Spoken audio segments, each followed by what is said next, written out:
Hey everybody, Nick here, and today I got a review for you of this little guy. This is the Cogent Industries / Magnus clicky pen.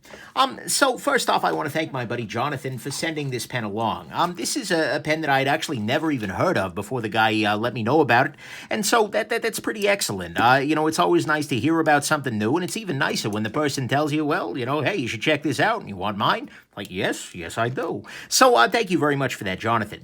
Next thing, this is, let's do a size comparison real quick. Let me grab a couple of useful pens here. Right here is the Pilot G2 pen, which a lot of people are super familiar with. Your standard Bic click stick sort of pen. So what you can see is that this is actually a smaller pen than most of your normal pen options here. Here it is against a random pen that I stole from a Hampton Inn. Sorry about that, Hampton Inn. And here it is against the Tie Scribe pencil, which is the same size as the Tie Scribe Bolt, which is in my pack over there rather than being here. But anyways, then finally a note on the maker here. This is a guy in New Zealand. He did a Kickstarter for this guy, and he's done a couple of other ones. The company was called Cogent Industries. I gather it's now just called Magnus, after his name. And he has an interesting website, entertaining guy from the looks of it. And there is a new version of this guy coming on Kickstarter. And the new version of this guy is going to be Space Pen only. I just saw news about this, like this was posted. This is Friday, February 2nd. This was posted like a couple of days before this, so late breaking freaking news. But anyways, so that's how this came about. It's a Kickstarter pen, and it's by those people. So anyways, let's go ahead and jump into the good, the great, the bad, and the ugly of this very interesting, very weird little pen here. So first off, on the good side, this is completely and totally unrelated to the pen, but I was looking at this guy's website today, and the guy had an apology on there. He had an apology dated like January 30th or something like that, if you want to check it out, but it was an apology because he let some deadlines slip, and he'd been slow on shipping some things and whatnot, but it was one of the best apology letters I have ever seen from a maker who has fallen behind. He didn't make any excuses particularly, he just said, I had personal issues come up. He didn't, try and shove responsibility onto something else. He didn't, it turns out it's harder to make titanium because of my supply. Blah, blah. No, it was like, if you are going to struggle, if you are going to have trouble, if you're going to screw up, that's how you screw up. That's how you do it. And I read that, and it was just like, look, I know that you're saying this because you caused some people some trouble. But by God, that's a way to increase trust. So if you're ever going to screw up, that's how you do it. And that was an integrity move. Reading that, it was like, I respect this guy 90% more just because of how he handled that. I have no indication as to whether he's going to be better in the future or not, but that letter really was impressive to me. And so I figured I'd mention it here just because it's kind of a show of character. But that's a weird thing to start the good with. Like, look how well this guy screws up. Anyways, the rest of the pen is pretty damn good too. And one of the things that I find particularly good about this guy is the size. Like I said, this is smaller than a lot of your conventional sorts of pens. And so not only does that mean this fits better in pockets than most conventional sorts of pens, which, at least for the pockets I wear and the shirts I wear, tend to be just a hint big. Whereas this guy is nice and small. It feels great, and also feels great in the hand. It's relatively thin. I mean, seriously, compare this to the G2. It's a thinner body. It's a short thing. And the balance on it is just spectacular. I mean, the ergonomics on this pen in general are very nice. It's very smooth, yet it's got a little bit of gription because of these bands on it. I mean, this is just a great size, and it's got great ergonomics and balance to it, too, which is absolutely great.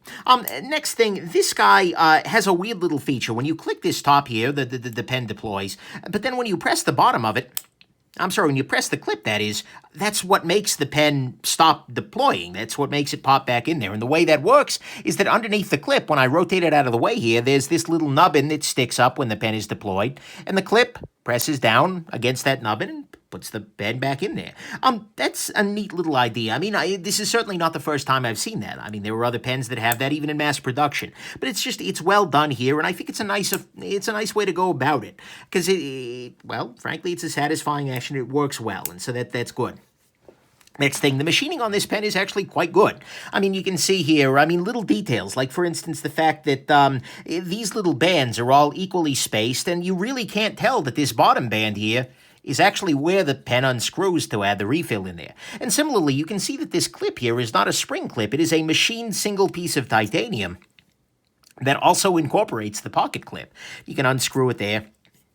The whole pen is just beautifully machined, honestly. I think that this is a very nice example of good machining. And this guy is crazy for doing it, but it worked out very nicely. And finally, on the good side, this takes any standard Parker refill. Pardon me. It came to me with this little guy, which is a little ballpoint sort of thing. But because I'm not a big fan of that particular refill, I swapped out a Parker gel ink 0.7, which is what I usually use in my Parker Jada, which, as you may recall, is one of my very favorite everyday carry pens. A little cheaper than this guy. But it takes any Parker refill at all, and to me at least that's great. It also can take a space pen, even in this current version, with the little Parker adapter they all come with. But anyways, I think that's a great thing, because there are so many different refills available for a Parker-sized pen that he's given you a great option by doing that. And so to me, all of that is the good here. It takes Parker refills, it's very nicely machined. It's got the little trick where the pocket clip being squeezed retracts the bolt here. It has great ergonomics, great balance, great size, and the guy really showed some integrity with that post, and frankly, seemed pretty entertaining from his website in general. On the great side to me, what is great about this guy is that it is 100% in-house made from titanium. Now, this doesn't sound all that impressive, but the thing is, every single piece of this is titanium. The internal mechanism is titanium. There's not any steel at any point in this guy. This part is titanium. And one thing that shows you just how crazy this guy is the fact that he made a spring for the pen. Most pens just have a sort of vanilla little steel coil spring in there. This guy went so far as to make a titanium spring for this pen. That's freaking nuts. And it works fine. It's a fine little spring, but what this means ultimately is that this pen literally cannot corrode. There is no part of this pen that is vulnerable to corrosion, materially speaking. It is all titanium. That's kind of neat. And it's the craziest little thing ever. It's just this guy had this idea and he did something, and that's awesome. So anyways, there you go. That is what's great to me is that this is an in-house made pen, 100% titanium, that cannot corrode, and it has even the spring is made of freaking titanium. That's neat. Let's talk about the bad. So on the bad side, first off, this guy, unfortunately, has a tendency to, well, what you can see here is that when this pen retracts, the tip is still very, very, very close to the edge. And in fact, I mean, watch, if I just touch the tip of this pen, oh, of course, now it's not going to freaking do it, just to prove me freaking wrong. But most of the time when I add this pen and I touch the tip of it, it leaves a little ink dot on me. Oh, now, sure, I guess the tip is clean. But anyways, that's not something that's super great. And this is made even worse by the fact that, let's say you're in a meeting, you want to retract it, but you don't want to do so in the clicky way. So you try and kind of guide it in. And the problem with doing it that way is that very often when I did that, the tip wouldn't even completely contract. And so you can see here now the tip is just right out there. And so even though the pen is retracted, the tip is very much still there and still able to write. That's not something I'm particularly in love with here. I get the problems of making the titanium spring strong enough to really force that back up in there. But that's not super great. And the fact that it's so close, even in general, left me a little bit concerned and would probably limit my choice of refill a little bit to something that couldn't leak even if it did end up partially deployed inside my pocket there. See, there you go. And so that's not great. It's not the end of any worlds, but it's not great. Next thing, the body of this pen actually shows a weird amount of wear. I mean, you can see here he's done some kind of stonewashing or another, but the problem is that just, and it came to me like this, so I don't know what the guy who owns it was doing, but it's a body type that seems to show a fair amount of wear, and unfortunately there are titanium finishes that don't show a whole lot of wear, and there are ones that do, and this is one of the ones that does. And so, is it a big deal? No, not at all, but it's just something you want to keep in mind. Next thing, the clip on this guy unfortunately has, well, practically no ramp at all. I mean, what I mean by that is that most clips have some area where the clip is up above that, or here's a better clip that shows with a whole bunch of freaking ramp on there. So it's very easy to get onto thicker fabric. On this guy, you're really relying on the fact that the clip isn't natively touching against the barrel of the pen for this to get over any fabric. And in a couple of cases, I actually had to lift the clip over, for instance, the fabric of my pants. So that lack of ramp is just not great. Next thing, this is a relatively pricey pen. You're coming in at $120. Now look, given all the work that he's put into this, the fact that he milled out the clip himself, that he made the spring himself, I have no problem with that price point. This is a crazy thing, and you pay money for crazy things. But that's definitely, it's a high price. And for that same kind of money, you're getting a Pilot vanishing point that is, not a banishing point. I guess you could probably use it to write a proclamation that banishes somebody. Anyways, I digress. But you could get a vanishing point for that same kind of money. You could get it. There are a bunch of really nice pens you could get for that same money, but it's not a terrible price either. Next thing, the clip on this guy does scare me in one particular way. It is not that hard to accidentally spring a pocket clip, where, for instance, your clip catches on something and then kind of bends up in one direction. On most pens, well, you can either replace the cap of the pen or something like that, replace the clip, or you can grab it and bend it the other way, flip it around in this case, and then use the pen itself to kind of bend it back. This guy, I just don't know how you could do that. It's nice that he's made the clip and this whole area modular, which means that I suspect if I emailed the guy and said, hey, I destroyed my clip, he'd probably send me a new one, or at least, give me one for less than the price of a new pen. But anytime I see an integral clip, that scares me a little bit, because it's not going to be as easy to, rebend the clip on there. And then finally, on the bad side, the clip on this guy can definitely unscrew. In fact, a couple of times I had this guy just in my pants, and then I pulled it out, and I realized that the clip was almost fully unscrewed.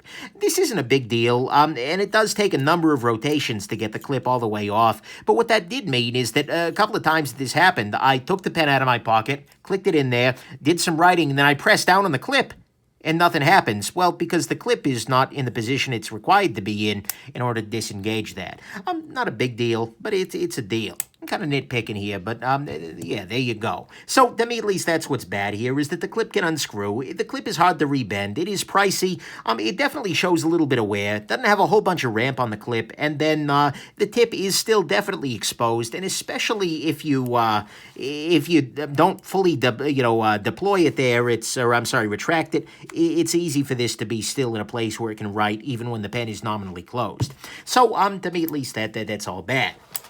The ugly thing for this is that there's no availability. At the moment when I've checked this, again, it's February 2nd, the store link on his website is broken. And the new Kickstarter that he's talking about is something very different. It doesn't take any Parker refill, it just takes space pens. That'll probably make it a little bit smaller, etc., but that's going to be a very different thing. And so it's always a little bit frustrating to me when you see a really neat design, but you can't figure out how to buy one. And so I hope that he's able to make availability a little bit more straightforward in the future, ideally by the time this review airs. And so to me, that's what's ugly, is that even if you're willing to pay the price, well, you can't buy one at the moment. So, there you go. Final conclusions. Look, this is a neat pen, and it's made by a really weird guy, who's creatively weird, and I don't mean that, disrespectfully. I'm weird. That's fine. Some of the best people in the world are weird. But this is a weird thing to do, to make a fully titanium pen, fully in-house, including making the own spring. You're nuts. But that's awesome. You're nuts like a fox, so to speak. And it's got a unique set of features. It's got a nice size, a shape, balance, build, etc. Yeah, it could use a little bit more travel, certainly, to get that a little bit further away from the inside, even if you're having a partial deployment. And it could definitely use a little more durability in the finish, a little bit more clip ramp, and God, I'd like to be able to buy one. But I love that he did this. This is the kind of crazy thinking that results in weird, awesome results. It's maybe not the best functional piece ever, and certainly this is not the pen that's going to end all other pens in my life. There are other pens I like a little bit more, but the thing is, it's unique and it's quirky enough that I really don't care. And so he is absolutely a maker that I am watching, because even though the Space Pen one probably isn't for me, I can get why he wants to do it, super robust and whatnot, but this is a really, really neat idea. So I'm going to be keeping an eye on this guy, because I am really, really curious to see what this Magnus guy is up to next, because this is pretty weird and pretty awesome. So there you go. Hope this has been interesting to you, and have yourselves just an absolutely wonderful and clicky rest of the day. Oh, damn it. Why, I hope this review clicked with you. There you go. That's what I should have meant. Anyways, have a good one. Bye now.